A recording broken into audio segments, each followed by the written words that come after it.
Camp Buehring, Kuwait. American soldiers enjoying a karaoke night at one of the biggest US military hubs in the Gulf. That was then. This is now. A once bustling American microcity in the desert, nearly empty and heavily damaged after a weeks-long barrage of Iranian missiles and drones. One of many US military facilities in the oil-rich Arabian Peninsula, targeted by Iran even as the US and Israel pummeled the Islamic Republic's large arsenal. So what impact have Iran's strikes had on America's footprint in the Middle East? A CNN investigation found evidence of unprecedented destruction.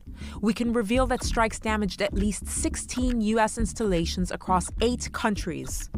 According to our analysis and sourcing, that's the majority of American military positions in the region, and some of them are virtually unusable now. A US source familiar with the situation told us that they'd never seen anything like this at American bases, that these were rapid, targeted strikes using advanced technology. Iran's main targets? Multi-million-dollar aircraft, like this Boeing E-3 Sentry, which gave the US a huge amount of visibility over the Gulf. It's out of production, and in today's money, it's worth nearly $500 million. Critical communications equipment. Look at these giant golf balls. They're known as radomes, and they protect satellite dishes vital for data transmission. In this base alone, Iran destroyed all but one of the radomes less than a month into the war. And crucially, radar systems.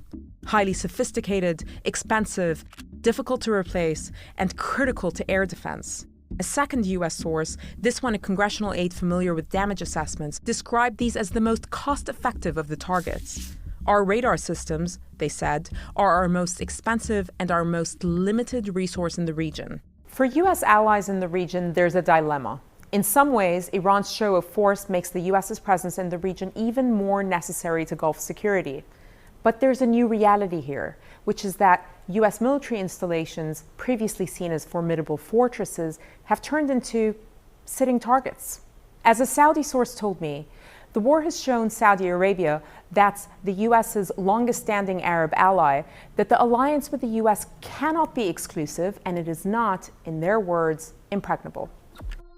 To get a sense of just how vulnerable US facilities have become, have a look at this. It's the war room at Qatar's El Udeid Air Base, the theater command and control hub for US air power across 21 nations.